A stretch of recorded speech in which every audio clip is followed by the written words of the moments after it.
یوم شک کے روزے کا بیان۔ مالکیہ نے یوم شک کی دو تعریفیں کی ہیں۔ ایک تو یہ ہے کہ یوم شک شعبان کی 30ویں تاریخ ہے، جبکہ رات کو کسی ایسے شخص نے رؤیت ہلال کی خبر اڑا دی ہو جس کی شہادت قبول نہیں کی جاتی، جیسے کوئی فاسق ہو یا غلام یا عورت۔ دوسری تعریف یہ ہے کہ یوم شک شعبان کی 30ویں تاریخ ہے، جبکہ اس کی رات کو مطلع ابرآلود رہا ہو جس کے باعث ہلال رمضان نظر نہیں آیا۔ یوم شک کی یہی تعریف مشہور ہے۔ اس روز اگر کسی نے نفلی روزہ رکھ لیا، خواہ اس دن کے روزے کا التزام نہ ہو یا حسب عادت روزہ رکھا، اس طرح کہ ہر جمعرات کو روزہ رکھنے کی عادت ہے اور یوم شک جمعرات کو واقع ہوا، تو ان صورتوں میں وہ روزہ نفلی ہوگا۔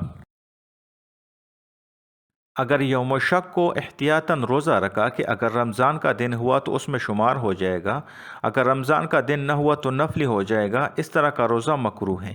اگر احیاناً وہ دن رمضان ہی کا ثابت ہوا تو وہ رمضان کا روزہ نہ مانا جائے گا، اس روزہ کی قضا واجب ہے، تاہم اس روز نواقض الصوم سے باز رہنا ماہ رمضان کے احترام میں واجب ہے۔ یوم شک کو دن چڑھے تک اور یہ تحقیق ہونے تک کہ وہ دن روزہ رکھنے کا ہے یا افطار کرنے کا، نواقض الصوم سے باز رہنا مستحب ہے۔ اگر رمضان کا دن ثابت ہو تو نواقض الصوم سے باز رہنا اور بعد میں اس کی قضا رکھنا واجب ہے۔